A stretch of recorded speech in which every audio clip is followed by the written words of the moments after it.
మహిళా హాస్టల్లోని బాత్రూంలోకి ఇద్దరు వ్యక్తులు చొరబడిన ఘటనపై మహిళా విద్యార్థులు తీవ్ర ఆగ్రహం వ్యక్తం చేశారు.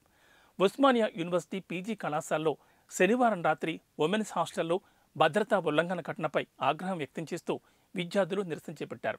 ఇద్దరు గుర్తు తెలియని వ్యక్తులు మహిళా హాస్టల్ బాత్రూంలోకి చొరబడగా వారిలో ఒకరిని విద్యార్థినులు పట్టుకున్నారు.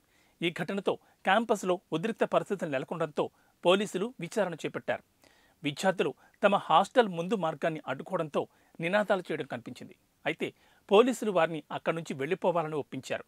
ఓయూ సబ్ క్యాంపస్లోని పీజీ బాలికల హాస్టల్లోకి గుర్తు తెలియని వ్యక్తులు క్యాంపస్ గోడను దూకి లోపలికి చొరబడ్డారని deputy commissioner of police north zone Rohini Priyadarshan తెలిపారు. ఒక గుర్తు తెలియని వ్యక్తి క్యాంపస్ గోడను స్కేల్ చేసి బాలికల హాస్టల్లో ప్రవేశించినట్లు మాకు సమాచారం అందింది. సంఘటనా స్థలానికి చేరుకోగా నిందితుడిని విద్యార్థులు మరియు భద్రతా సిబ్బంది అప్పటికే పట్టుకున్నట్లు మేము కనుగొన్నాం. మేము ఆ వ్యక్తిని అదుపులోకి తీసుకున్నాం మరియు అతన్ని పెట్రోలింగ్ వాహనంలో ఉంచామని డీసీపీ ప్రియదర్శిని చెప్పారు. నిందితుల్లో ఒకరిని అదుపులోకి తీసుకున్న అనంతరం విచారణ కొనసాగుతోందని డీసీపీ తెలిపారు.